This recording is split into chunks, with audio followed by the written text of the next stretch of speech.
The Pyromancer's Scroll by Jeremy P. Matson. Read by the author. Music by C.J. Matson. Chapter 17. Unexpected Cargo. Lord Saladar was flanked by two underlings. One was Urid, his ever-frowning steward, now carrying a recurved bow over his shoulder and a quiver of arrows at his waist. The other, whom Durin didn't recognize, was a Korik with an impressive array of knives and brass knuckles tucked into his belt and vest. He was probably one of Saladar's bodyguards. "This is a surprise," Durin said, his mind still reeling from the conversation he had just had with Halorn. "Indubitably," said Saladar. "Life is full of surprises." He gestured to the staircase leading up to the aerial docks. "After you." The docks? Did Saladar want to give some last instructions to the Hikiru pirates before they embarked? But why would he risk associating himself with them right before their mission? Durin led the way up the stairs, followed by the Korik, then Urid, with Saladar taking up the rear. Durin could sense the Korik twitching with uneasiness behind him. As they reached a landing, the Korik paused and cleared his throat. "Your Excellency, might I ask—" "I'm afraid you can't," Lord Saladar said coldly. "Onward." There was a disdain in Saladar's voice, mixed with a touch of urgency that went beyond his normal brisk demeanor. Something was definitely afoot. Durin glanced back to see the Korik eyeing him suspiciously. "And who are you?" the Korik grunted, idly fingering a bludgeon at his belt. Durin hesitated, glancing back at Lord Saladar. The nobleman shrugged as if he didn't particularly care how Durin responded. Durin opted for subtle intimidation. "Just a 3-time 5th-level Kaimar champion," said Durin easily. The Korik scowled, leaving Durin wondering whether he knew what that meant. Pyromantic terminology could be a bit jargony to the uninitiated. Presently they reached the aerial quay. A strong wind had picked up from the west, and the cloud frigate was groaning like a slumbering giant as it strained against its mooring ropes. As Saladar's retinue approached, the Hikiru pirates spotted them and left off their work on the rigging, climbing down to the gondola's deck or standing at the edges of the quay. Durin spotted Twiggly among the crew, staring at them curiously. "Your Excellency," the Korik interrupted, "why are we here? Who are these scallywags?" "I have always wanted to see Imperium with a griffin's eye view," Saladar said. "These honest Hikiru traders have offered to take me on a short trip." Durin glanced at Twiggly, who was close enough to overhear the comment. She looked as surprised as he felt. Saladar was coming aboard? The Korik cursed. "Your Excellency, I must—" The Vizier glared at him. "Can you remind me when I instructed you to make my decisions your concern?" The Korik shut his mouth. "Ah," Saladar said. "That's right. I never have." He turned back to Twiggly. "Inform your captain that my companions and I will be coming on board for a few minutes." Twiggly turned to the rest of the crew, barking out a few phrases in their strange language. Immediately, a skinny teenage boy among them waved his hands back and forth, his face full of alarm as he jabbered back at Twiggly. Twiggly scurried down the ship's ladder, holding up a paw to stop Saladar from starting to climb aboard. "Not so fast, you land-lubbing lobber!" she exclaimed, her nose twitching. "You think you can just bring 3 extra people on us without a moment's notice and expect to waltz on board? You've got to weigh 200 pounds apiece!" Saladar stepped back, his eyes widening with affront at the Snippen's insolence. "Our weightmaster here says we'll need to jettison some ballast and generate more lift," Twiggly said. "Give us 10 minutes. Reinhardt, could you assist us on board? We could use your pyromancy." Saladar glowered at her for a moment, then turned away with an angry swish of his cloak. Twiggly began babbling to the other pirates again. In moments, the ship was a bustle of activity. Durin followed the Snippen up the ladder to the gondola. As he did, he examined the cloud frigate more carefully. The balloon was long and sleek, with tapered ends, perhaps 150 feet long and 50 feet wide and tall. The gondola hanging beneath it had 2 strange contraptions mounted at the stern. They looked like the blades of a windmill, except thinner and more tapered, and were positioned out away from the hull by long wooden trellises, one on each side. The deck of the gondola was best described as highly organized chaos. Dozens of lines and ladders stretched upward toward the balloon. Various trapdoors gave access to compartments for storing cargo and supplies. The rest of the deck was crowded with bedding, crates, weapons, and pirates. It was going to be a cramped trip. Twiggly guided Durin to the middle of the gondola, where a large metal brazier was burning charcoal. Above the brazier was a funnel of cloth leading to the balloon. Durin nodded in understanding. Fire would heat the air in the balloon, making it expand and rise, providing lift to counteract the weight of the gondola. "How is the heat enough to keep the balloon afloat?" Durin asked. "It's not enough on its own," Twiggly said. "Inside the balloon is prime vapor." "Prime what?" "Prime vapor. It's a different kind of air. A lighter kind." "A different kind of air," Durin repeated. "How do you have a different kind of air?" Twiggly winked. "That's the Hakiru's little secret." She gestured at the brazier. "But we're off topic. Can you make this fire hotter?" "I can make the air hotter directly, if that's what you're after," said Durin. He swept his hands in an intricate pattern, then channeled a plum of fire into the funnel. The fabric above them rippled and visibly expanded, and Durin felt the gondola bob upward in response. Twiggly's eyes were wide.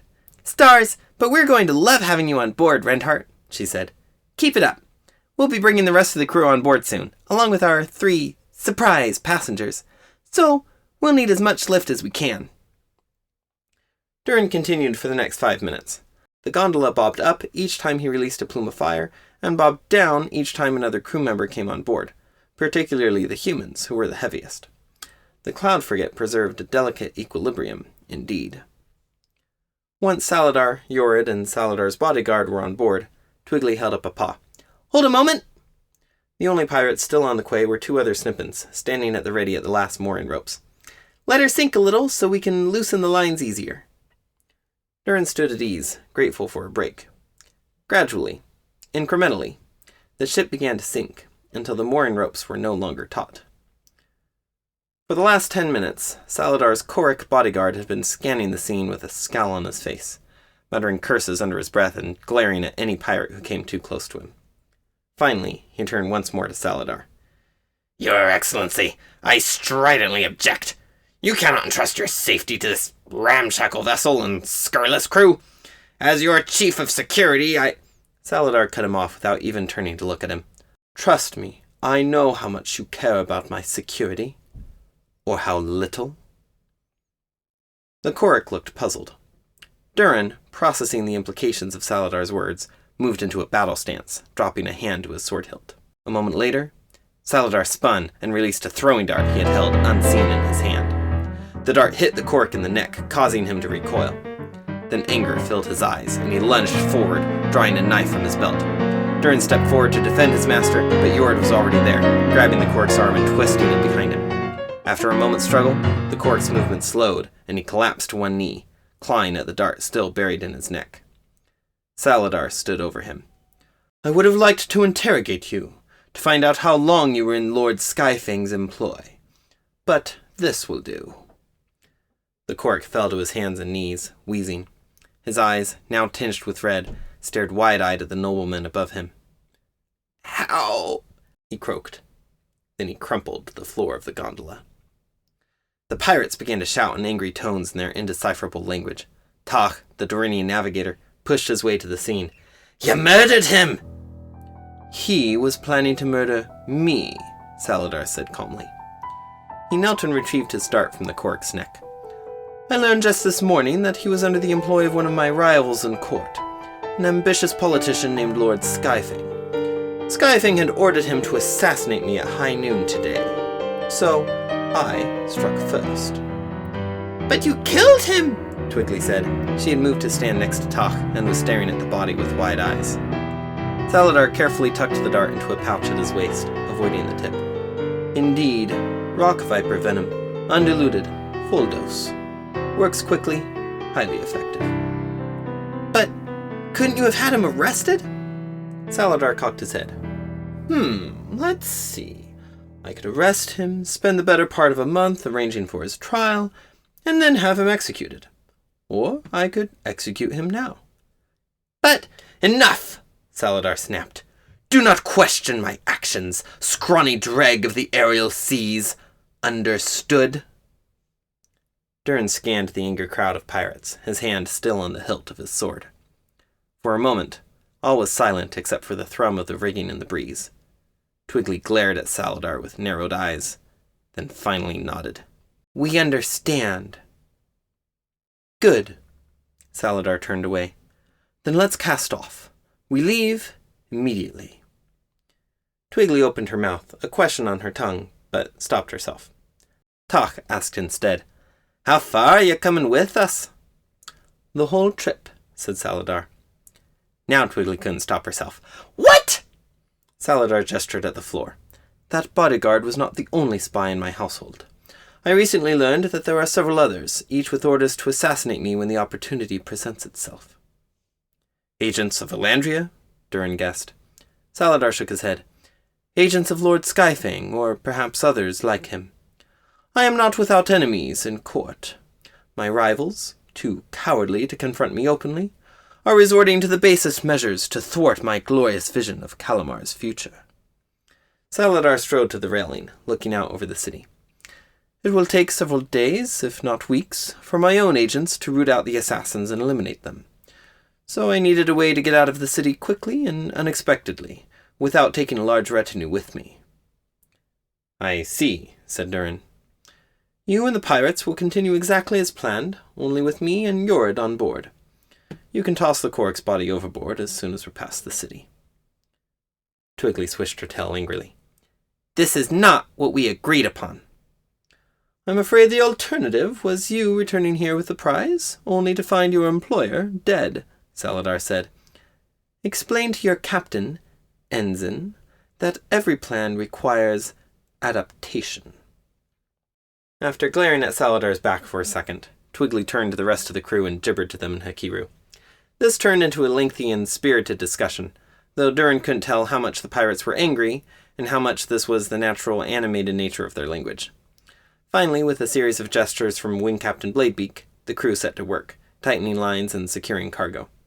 On the quay below them, Snippins scrambled to untie the last mooring ropes, keeping the ship anchored to the dock. Durin watched the Vizier out of the corner of his eye. He was pretty sure he knew an additional, unmentioned motivation behind Saladar's actions. The Vizier wanted to personally ensure that Queen Adara's elimination went as planned. Did he not trust Durin? Or did he not trust the pirates? Either way, his presence would make this mission even more complicated than it already was.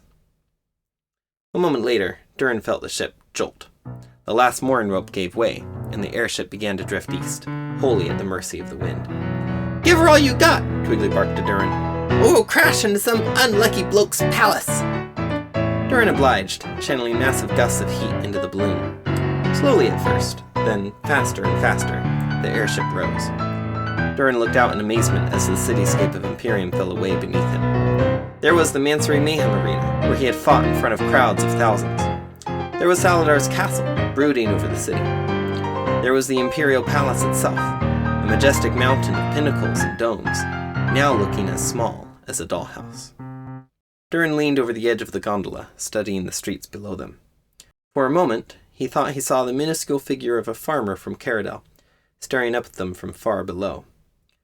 Then the ship caught a gust of wind and turned, causing that particular street to slip from view. Durin turned to look east.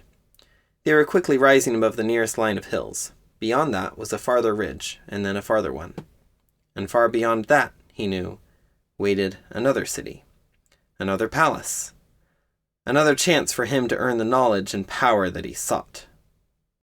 But at what price?